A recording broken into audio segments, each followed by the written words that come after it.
Alright everyone, welcome back. Before we begin, thanks for all the likes, the comments and the interaction on my previous videos. It's been really awesome. Now the first countdown video I actually did was featured in a Forbes article by Clancy, which again was just really cool.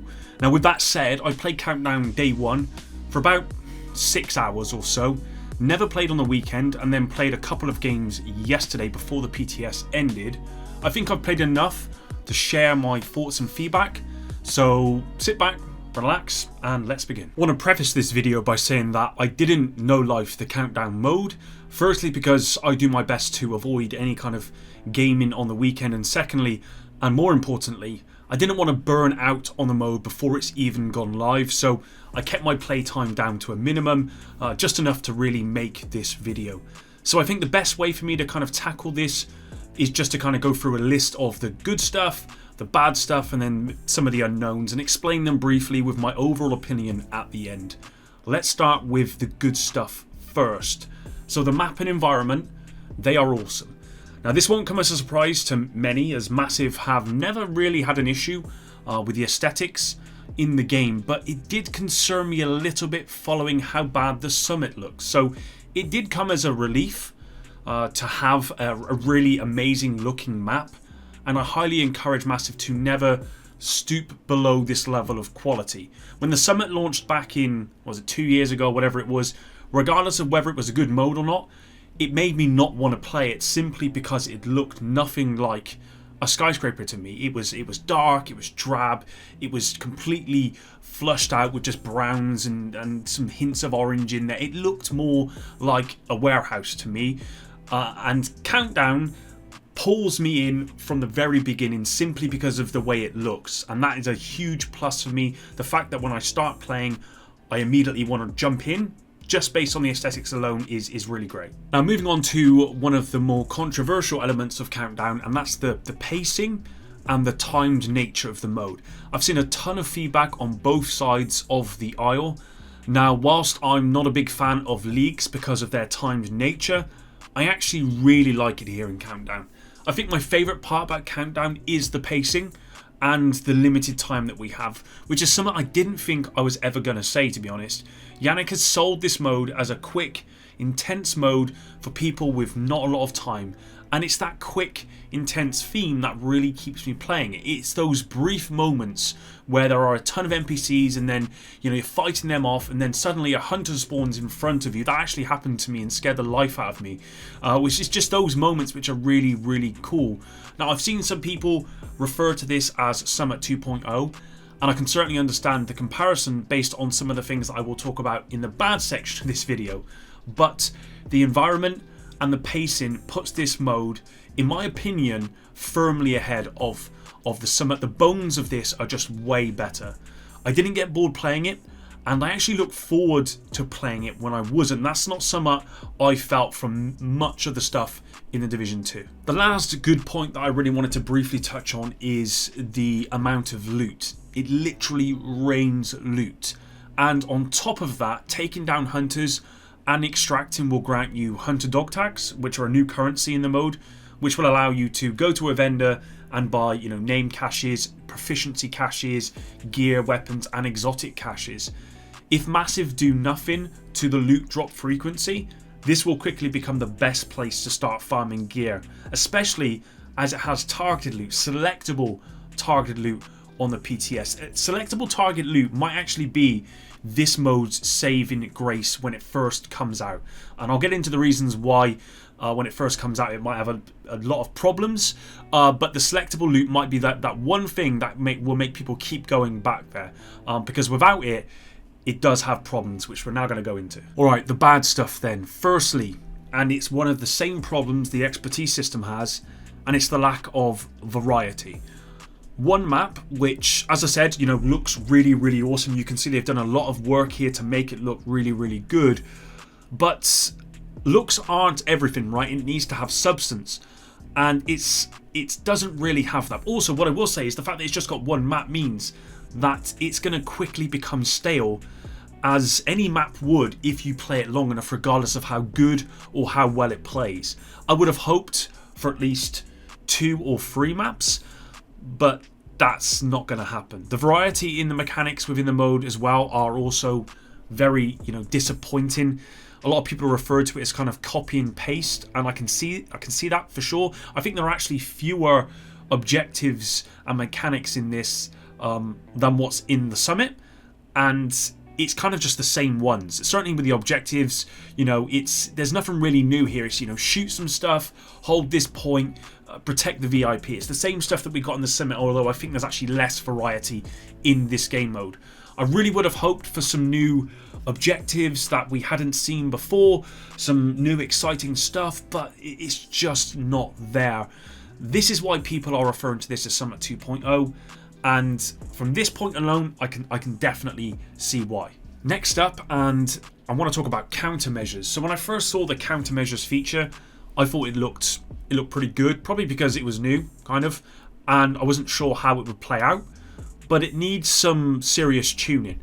I'm not against the countermeasures themselves, but as hunters are not that difficult to take down. Sure, they can take you down easily, but you can take them down just as easily, especially if there's a couple of you. If there's 2 or 3 people fighting a hunter, it goes down extremely quickly. Even on your own, hunters go down extremely quickly.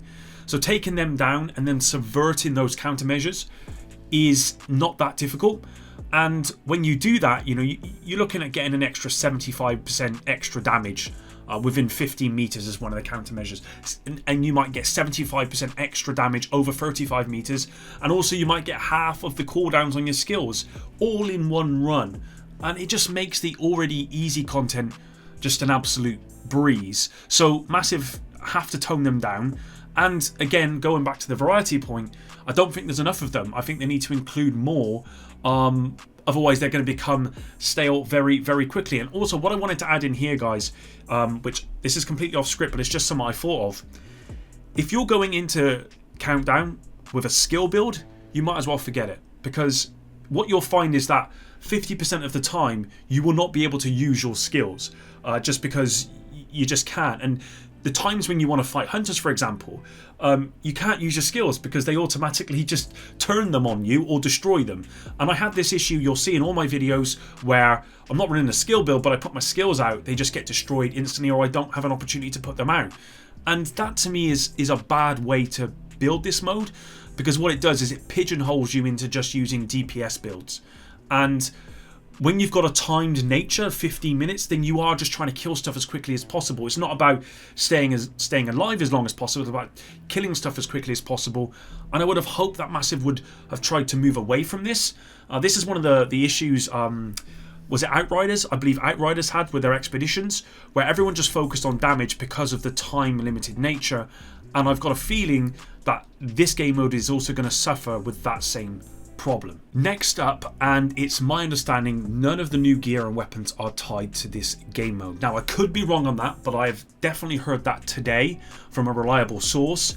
And so, if that is the case, that's not a good thing. Now, I'm not sure about the exotics. I think there might be one exotic that will be tied to this game mode. I'd be very surprised if there wasn't. But that's going to be a problem, because once you obtain the gear and the weapons that you want, from just generally speaking, what's the point in playing the mode? What's the incentive? I mean, we don't know if there's any commendations. We don't really know anything. And this is something I know a lot of people who are not a fan of the expertise system had a problem with as well. I know Lieutenant Buzz Lightyear put out a video, I believe it was yesterday, maybe the day before, talking about that, saying about what's the incentive? What's the point in building out our characters with this new expertise modes when there's no end goal? What are we building towards? And you could apply that here with Countdown. What's the incentive? Why should I go in there? I mean, like I said, once you get the loot that you want, there is no incentive that we know of so far to go in there, and that is going to be a huge problem. So I really hope Massive have thought about that. All right, lastly, we have the unknowns. There are some stuff that I've talked about which would be kind of fit into this unknown category.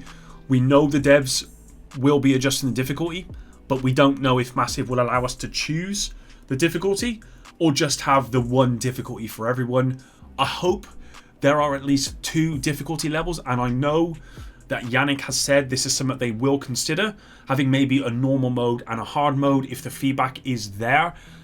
And this has to happen, I feel. I just cannot imagine this mode coming out without a harder difficulty to it. and so we'll have to wait and see on that one. I do think that will happen.